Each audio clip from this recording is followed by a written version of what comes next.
அனைவருக்கும் வணக்கம். நான் உங்கள் அருளானந்த விபூதி சித்தர். இன்னைக்கு நம்ம பார்க்க போறது மனித வாழ்க்கையில சித்தர்கள் பல கலைகளை கொடுத்திருக்காங்க. நம்ம தெரிஞ்சுக்கிட்டு நம்மளுடைய வாழ்க்கையை செம்மையாக அமைத்துக் கொள்வதற்காக. அந்த நிலையில இன்னைக்கு நம்ம தெரிஞ்சுக்க போற ஒரு கலை எதுன்னு பார்க்கும்போது கைரேகை சாஸ்திர கலை. அதை பத்தி நம்ம இன்னைக்கு தெரிஞ்சுக்க போறோம்.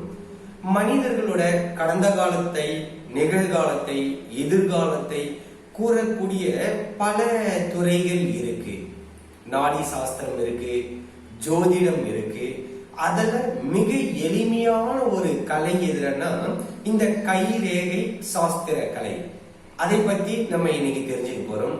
வாங்க பார்க்கலாம்.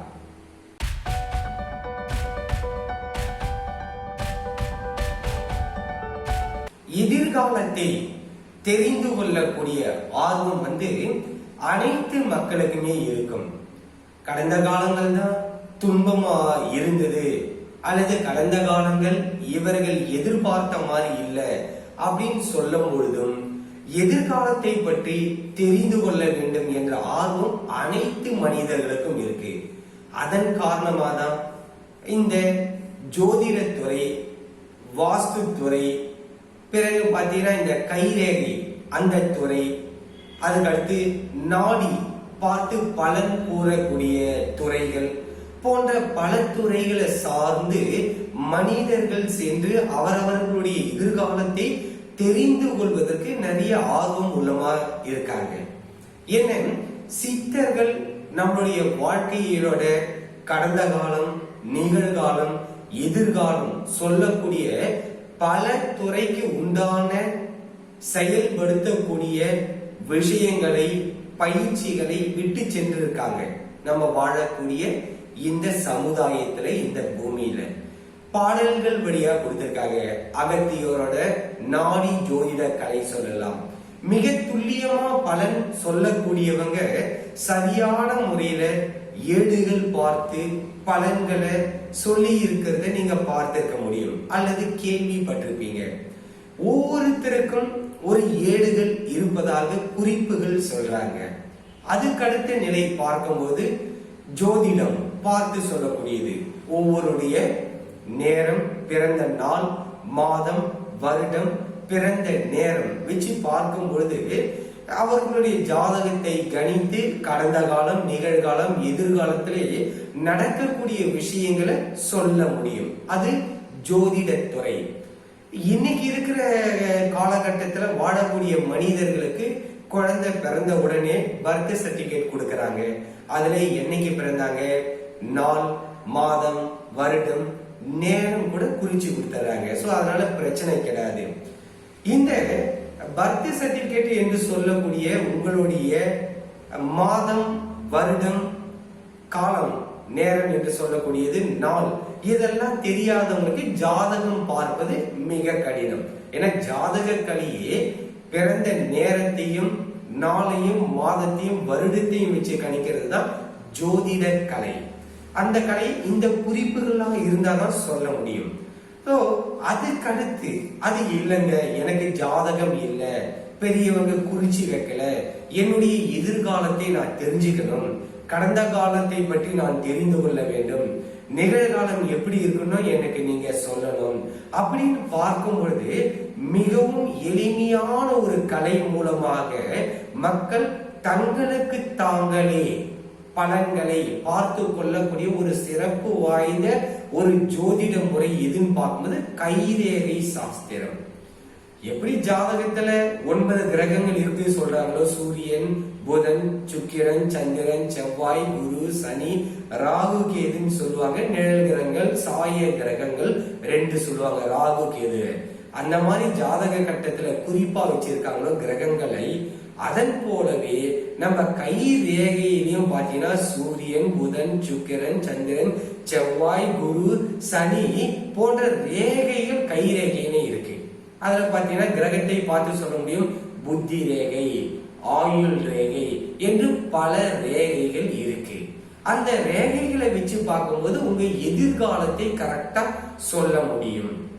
ரேகை சாஸ்திரத்துல பார்ப்பதற்கு முன்பாக ரேகைகளுக்கு மிகவும் உறுதுணை புரிவது எதுனா மேடு. இந்த மேட்டை வச்சுதான் ரேகைகளையும் இந்த மேடுங்களும் வச்சுதான் ரெண்டா கம்பைன் பண்ணி பார்க்கும் பொழுது ரேகை எப்படி இருக்கு, மேடு எப்படி இருக்கு, இன்னும் சில குறியீடுகள், பல குறியீடுகள் இருக்கு. ஒவ்வொன்றும் நம்ம பிறகு ஒவ்வொரு வீடியோலையும் நம்ம அதை பத்தி தெரிஞ்சுக்கலாம். அப்போ ஒரு கைரேகை சாஸ்திரத்தை கணிக்கும் பொழுது மேடுகள் பத்தி தெரியணும், ரேகைகளை பத்தி தெரியணும், குறியீடுகள் பத்தி தெரியணும். நட்சத்திர குறியீடு இருக்கு, சங்கு குறியீடு இருக்கு, நட்சத்திரம் அதுல பார்த்தீங்கன்னா பாம்பு குறியீடு போன்ற குறியீடுகள் இருக்கு, அம்பு குறியீடுகள் இருக்கு. இந்த பல குறியீடுகள் இருக்கு. ஒவ்வொரு குறியீடுகளையும் துல்லியமா கணிக்க தெரிந்து கொள்ள வேண்டும். மேடுகளை பற்றி தெரிந்து கொள்ள வேண்டும், ரேகைகளை பற்றி தெரிந்து கொள்ள வேண்டும். மேடு, ரேகை, குறியீடுகள் இவற்றை எல்லாம் சரியான முறையில தெரிஞ்சுக்கிட்டீங்கன்னா உங்களுக்கு நீங்களே மிகவும் எளிமையான முறையில உங்களுடைய நிகழ்காலத்தை, கடந்த காலத்தை, எதிர்காலத்தை நீங்க தெரிந்து கொள்ள முடியும். ஒவ்வொருவருக்கும் கடந்த காலம்ன்றது தெரியும், எதிர்காலத்தை தெரிந்து கொள்ளக்கூடிய ஆர்வம் அனைத்து மக்களுக்கும் இருக்கு இல்லைங்களா? இந்த பதிவுல நீங்க கைரேகை சாஸ்திரம் எப்படி தெரிஞ்சுக்கிறத பத்தி தான் நம்ம சொல்ல போறோம். அதுல முக்கியமா இன்னைக்கு பார்க்க போறது மேடுகளை பற்றி பார்க்க போறோம். அதிலும் குறிப்பா சூரிய மேடு எங்க இருக்குன்றதை தெரிஞ்சுக்க போறோம். ஏன்னா சூரியன் தான் மனிதர்களா இருந்தாலும் சரி, விலங்குகளா இருந்தாலும் சரி, ஜீவ ராசிகள், தாவரங்களா இருந்தாலும் சரி, ஜீவ ராசிகள் அனைத்தும் உயிர் வாழ்வதற்கு மிக மிக முக்கியம் எதுனா சூரியன். இந்த சூரியனை மையமா வச்சுதான் அனைத்து கோள்கள், நவகோள்கள் சுத்திக்கிட்டு இருக்கிறத சொல்லிட்டு இருக்கும். சூரியன் இருந்து வரக்கூடிய ஆற்றல்கள் தான் மனிதர்களா இருந்தாலும் சரி, உயிரினங்கள் அத்தனையும் உயிர் வாழ்வதற்கு உண்டான ஆற்றல்களை எடுத்துக் கொள்கின்றது. அந்த நிலையில சூரிய மேட்டை பற்றி இன்று நம்ம தெரிஞ்சுக்க போறோம். இந்த மேடு நல்ல உச்ச நிலையில் இருந்தால் என்னென்ன பலன்கள் அந்த நபர்களுக்கு கிடைக்கும் என்பதை பத்தி நம்ம இன்னைக்கு தெரிஞ்சுக்க போறோம். சூரிய மேடு, நம்ம கைகள்ல 5 விரல்கள் இருக்கு, ஒவ்வொரு இடத்துலயும் ஒவ்வொரு மேடுகள் இருக்கு. அந்த நிலையில சூரிய மேடு எங்க இருக்குன்னு பார்க்கும்போது கையோட நம்ம சுண்டு விரல் இருக்கு இல்லைங்களா, இந்த சுண்டு விரலுக்கு ரேகை, சுண்டு விரலோட அடி ரேகை இருக்கு இல்லைங்களா, அந்த ரேகைக்கு கீழாக இருக்கக்கூடிய மேடுக்கு பேர் தான் சூரிய மேடுன்னு சொல்லுவாங்க. முதல்ல மேடுகளை பற்றி நம்ம ஒவ்வொரு வீடியோஸ்லயும் தெரிஞ்சுக்கங்க. பிறகு ரேகைக்கு வருவோம், பிறகு குறியீடுகள் பத்தி தெரிஞ்சுக்கலாம். இதெல்லாம் தெரிஞ்சுக்கும் போது உங்களுக்கு நீங்களே கைரேகை ஜோதிடத்தை, சாஸ்திரத்தை பார்த்துக்க முடியும். அது மட்டுமல்லாமல் நீங்கள் அடுத்தவர்களுக்கும் பார்க்கக்கூடிய வல்லமையை உங்களால் வளர்த்து கொள்ள முடியும். மிகவும் எளிமையான ஒரு கலை எதுனா இந்த கைரேகை சாஸ்திரம் தான். அந்த நிலையில சுண்டு விரலுக்கு கீழாக இந்த கோடு இருக்கு இல்லைங்களா, ரேகை, அந்த ரேகைக்கு கீழாக இருக்கக்கூடிய மேட்டுக்கு பேர் தான் சூரிய மேடு என்று சொல்லுவாங்க. இந்த சூரிய மேடாகப்பட்டது நல்லா புடைச்சுக்கிட்டு இருக்கணும். புடைச்சுக்கிட்டு மேல் பக்கமா இருக்கிற மாதிரி சாய்வு மேல் பக்கமாக இருப்பதன் போல அமைந்து இருந்தால் ஒரு ஜாதகர்களுக்கு என்னென்ன பலன்கள் வரும்ன்றதை நம்ம பார்க்கலாம். ரேகைகள், கைரேகை சாஸ்திரத்துல ரேகைகள் மிக மிக முக்கியம்.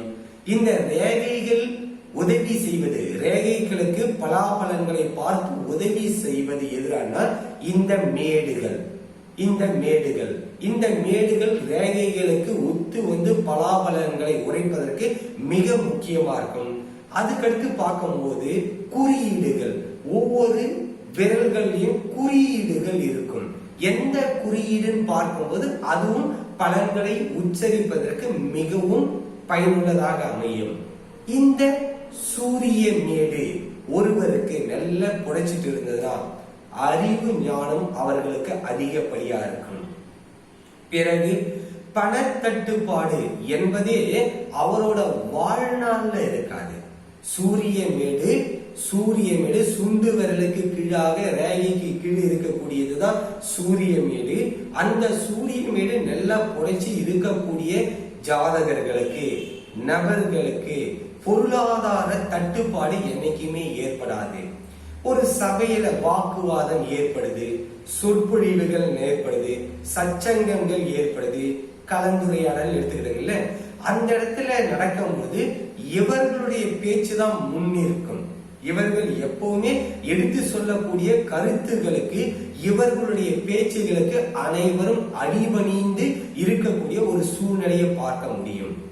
இவர் எந்த இடத்தெல்லாம் போயிட்டு பேசுகின்றார்களோ, அந்த கூட்டத்துல இருந்தாலும் சரி, ஒரு நண்பர்கள் கிட்ட பேசும்போதும் சரி, இவரை பற்றிய நல்ல ஒரு அபிப்பிராயம் மக்கள் மனதில், அவர்களுடைய நண்பர்கள் மத்தியில் ஏற்படும். அறிவு கூர்மை அபரிமிதமாக இருக்கும். எந்த தொழில் செய்தாலும் சிறப்பாக இருக்கும். இவர்களால் சமுதாயத்திற்கு மிகவும் பயனுள்ள பல காரியங்களை இவர்கள் செய்வார்கள். இவர்கள் எடுத்து செய்யக்கூடிய அனைத்து காரியங்களும் வெற்றியில தான் போய் முடியும். எந்த செயலை செய்யும் பொழுதும் ஒன்றுக்கு பல முறை திடமாகவும் தீர்க்கமாகவும் யோசனை செய்துதான் இந்த காரியங்களை செய்வாங்க. சமுதாயத்திற்கு பலன் அளிக்கக்கூடிய பல காரியங்களை செய்வாங்க. பொருளாதாரம் சிறப்பாக அமையும். படிப்புன்னு எடுத்துக்கும் போது பாத்தீங்கன்னா சூரிய நாடி, அதாவது சூரிய ரேகை ஒருத்தருக்கு நல்ல உயர்ந்த நிலையில, உச்ச நிலையில நல்ல புடைச்சிக்கிட்டு இருந்ததுன்னா, சூரிய மேடு புடைச்சிட்டு இருந்ததுன்னா, அவர்கள் மருத்துவத்துறையில இருக்கக்கூடிய வாய்ப்புகள் மிகவும் பிரகாசமா இருக்கும். நல்ல ஒரு மருத்துவம் சம்பந்தப்பட்ட படிப்பு, மருத்துவம் சம்பந்தப்பட்ட துறை, இதெல்லாம் இவருக்கு வேலை வாய்ப்புகள் அமையும். பிறகு நல்ல அறிவியல் துறையில உச்சகட்ட நிலையில ஒரு வேலை வாய்ப்புகள்ல அமையத்துக்கு உண்டான வாய்ப்புகள் இவர்களுக்கு இருக்கு. இவர்கள் யாருக்கு உபதேசங்கள் என்று சொல்லக்கூடிய முறையிலும், ஒரு அறிவுரை என்று சொல்லக்கூடிய முறையிலும் இவர்கள் சொல்லும் பொழுது இவர்கள் கூறியது அப்படியே நடக்கும். சொல்லுவாங்க, கேள்விப்பட்டிருப்பீங்க, இவனுக்கு கருநாக்குடா, இவன் சொன்ன அப்படியே பழிச்சிடும் அப்படின்னு சொல்லியதை நீங்க கேள்விப்பட்டிருப்பீங்க. அந்த மாதிரி சூரிய மேடாகப்பட்டது ஒருத்தருக்கு உயர்ந்த நிலையில் மேல் நோக்கி இருந்து காணப்பட்டால் அவர்கள் சொல்லக்கூடியது வாக்கு பலிதம் என்ற முறையில அப்படியே நடக்கிறத நீங்க பார்க்க முடியும். சூரிய மேடு உயர்ந்த நிலையில இருக்கிறவங்க ஜோதிட துறையில வந்து நல்ல சிறப்பான ஒரு இடத்தை பிடிப்பதற்கு உண்டான அமைப்புகள் அவங்களுக்கு இருக்கும். அவர்கள் சொல்லக்கூடிய எல்லா செயல்களும், அவர்கள் சொல்லக்கூடிய பலாபலன்கள் அப்படியே நடப்பதற்குண்டான வாய்ப்புகள் அபரிமிதமா இருக்கும். இந்த சூரிய மேடு நல்ல புடைச்சிட்டு மேல் நோக்கி இருக்கக்கூடியவங்களுக்கு ஜோதிட துறையில நல்ல உயர்ந்த நிலையில வந்துருவாங்க. ஆசிரியர், இப்போ கவர்மெண்ட் ஜாப் அப்படின்னு எடுத்துக்கும் போது பாத்தீங்கன்னா ஆசிரியர் துறை, பேராசிரியர்களா இருக்கக்கூடிய வாய்ப்புகள் இவருக்கு இருக்கு. சொற்பொழிவுகள் சச்சங்கங்கள் நிகழ்த்தும் போது அவர்கள் அந்த துறையெல்லாம் மிகச் சிறப்பாக பலாபலன்களை உரைப்பவர்களாகவும் சிறந்த பேச்சாளராகவும் இருக்கிறத பார்க்க முடியும். எப்பவுமே பாத்தீங்கன்னா எந்த செயல் செய்தாலும் அவர்கள் யாருடைய துணையும் இல்லாமல் சுயமாக சிந்தித்து அனைத்து காரியங்களிலும் வெற்றி அடையக்கூடிய நபரா இருப்பாங்க. எப்பவுமே அவருடைய கான்ஸ்டன்டா இருப்பாங்க. அவர்களுடைய எண்ணத்தில் கருத்தில் எப்பவுமே பின்வாங்க மாட்டாங்க. அவர்கள் சொல்வது சரி என்ற நிலையில் அவர்கள் இருந்து கொண்டு கரெக்டான முறையில எல்லாருக்கும் அவங்க விஷயங்களை கற்றுக் கொடுப்பார்கள். இந்த நிலையில சூரிய மேடு ஒவ்வொருவருக்கு நல்ல சூரிய மேடு எங்க பார்க்கும்போது நம்மளுடைய சுண்டு விரலுக்கு கீழாக இந்த ரேகைக்கு கீழாக இருக்கக்கூடிய மேட்டுக்கு பேர் தான் சூரிய மேடு. இந்த மேடு நல்ல புடைத்து மேல் நோக்கி இருக்கக்கூடிய நபர்களுக்கு மேற்கூறிய பலாபலன்கள் நல்ல சிறப்பா இருக்கும். இவர்களுக்கு தேக ஆரோக்கியம் எப்பவுமே நல்லா இருக்கும். நிறைய பேர் நீங்க பார்த்திருப்பீங்க, உணவு செரிக்காமை இருக்கிறத நீங்க பார்த்திருப்பீங்க. ஜீரணமே எனக்கு ஆக மாட்டேங்குங்க. எப்பவுமே பாத்தீங்கன்னா உடல் வந்து அந்த சீத்தள உடம்புன்னு சொல்லுவாங்க, குளிர்ச்சியா இருக்கக்கூடிய உடம்புன்னு சொல்லுவாங்க. அந்த குளிர்ச்சியா இருக்கக்கூடிய நபர்களோட உடம்பு பார்க்கும்போது இந்த மேடு சூரிய மேடாகப்பட்டது புடைச்சி இருக்காது, அப்படியே தட்டையா இருக்கலாம் அல்லது கீழே சரிந்து இருக்கக்கூடிய நிலையை பார்க்க முடியும். இந்த இடத்துல மருத்துவம் சார்ந்து எப்பவுமே ஜோதிட கலையிலையும் சரி கைரேகை சாஸ்திரத்திலையும் சரி மருத்துவம் சார்ந்து கைரேகையை பார்த்தே சொல்லலாம். ஒருவருக்கு ஏற்பட போகின்ற என்னென்ன துன்பங்கள் ஏற்படும், என்னென்ன நோய்வாய்ப்படுவதற்கு உண்டான வாய்ப்புகளா இருக்கின்றத அவர்களுடைய மேடுகள் ரேகைகளை பார்த்தே சொல்லலாம். இந்த சூரிய மேடாகப்பட்டது மேடா இல்லாத தட்டையா இருந்தோ மேடு சரிந்து காணப்பட்டாலோ வலது பக்க கண் பிரச்சனை ஏற்படும், பார்வை கோளாறுகள் அவர்களுக்கு ஏற்படும், ஒற்றை தலைவலி ஏற்படுவதற்கு உண்டான வாய்ப்புகளும் அதிகமா இருக்கும். தலையில் ஏற்படக்கூடிய ஸ்ட்ரெஸ் சொல்லுவோம் பாத்தீங்கன்னா, அந்த ஸ்ட்ரெஸ் அதிகமா ஏற்படக்கூடிய வாய்ப்புகளும் அவர்கள் இருக்கும். எப்ப இந்த சூரிய மேடாகப்பட்டது உயர்ந்த நிலையில இல்லாம தாழ்ந்தோ மட்டமாகவோ சரிந்தோ காணப்படக்கூடிய நபர்களுக்கு மேற்கூறிய உடல் பாதிப்புகள் ஏற்படும். ரத்தத்துல சிவப்பணுக்கள் சம்பந்தப்பட்ட பிரச்சனைகள் ஏற்படுவதற்கு உண்டான வாய்ப்புகள் நிறைய இருக்கு. ரத்தம் சம்பந்தப்பட்ட பிரச்சனைகள் ஏற்படுறதுக்கு உண்டான வாய்ப்புகள் இருக்கு. இன்னும் அடுத்த லெவல்ல சொல்லும் பொழுது ஆண்களா இருந்தாலும் சரி பெண்களா இருந்தாலும் சரி ஆண்களுக்கு விந்துல உயிரணுக்கள் சம்பந்தப்பட்ட பிரச்சனை இருக்கிறதுக்கு வாய்ப்புகள் இருக்கு. பெண்கள் பார்க்கும்போது கருமுட்டை சம்பந்தப்பட்ட பிரச்சனை ஏற்படுவதற்கும் வாய்ப்புகளாக அமையும். எது இந்த சூரிய மேடாகப்பட்டது பிரச்சனையில இருக்கும் பொழுது, உச்சத்துல இருக்கும் பொழுது பலாபலன்கள் சிறப்பாகவும், மேடுகள் தாழ்ந்து இருக்கும் போதும் மட்டமாகவும் இருக்கும்போது சில துன்பத்தை ஏற்படுவதை பார்க்க முடியும். இந்த நிலையில இந்த கைரேகை சாஸ்திரம் தெரிந்து கொள்வது மிக மிக எளிமை. ஒவ்வொரு நாளும் ஒரு ரேகையை பத்தி நம்ம தெரிந்து கொள்ளலாம். வாரத்துல சில நாட்களை ரேகைகளை பத்தி தெரிந்து கொள்ளலாம். தெரிந்து கொண்டு உங்களுடைய கை ரேகைகளை மேடுகளை வைத்து முதல்ல நீங்க பயிற்சி பண்ணி பாருங்க. சொல்லக்கூடிய குறிப்புகளை நோட்ஸ் எடுத்து வச்சுக்கோங்க. வச்சுட்டு முதல்ல உங்களோட கைரேகையையும் மேடுகளையும் ஆய்வு பண்ணுங்க. ஆய்வு பண்ணி கடந்த காலம், நிகழ்காலம், எதிர்காலம் எப்படி இருக்குன்றத ஃபர்ஸ்ட் ஒரு டேட்டாவை கலெக்ட் பண்ணுங்க. கலெக்ட் பண்ணி நீங்க உங்களுடைய வாழ்க்கை தரத்தை முதல்ல நீங்க பார்த்துக்கும் பொழுது பிற்பாடு இந்த கைரேகை சாஸ்திரத்துல நீங்களே சாஸ்திர கலையை சொல்லக்கூடிய சிறப்பு வாய்ந்த ஒரு மகானா உங்களால மாற முடியும். அடுத்தவர்களுக்கு பயன் தரக்கூடிய அளவுக்கு உங்களால பலாபலன்களை கணித்து கூற முடியும். இந்த மாதிரி நம்மளுடைய பதிவுகள் உங்களுக்கு தொடர்ந்து வரணும்னா நம்மளுடைய சேனலை சப்ஸ்கிரைப் பண்ணிக்கங்க, லைக் பண்ணுங்க, கமெண்ட் பண்ணுங்க, ஷேர் பண்ணுங்க.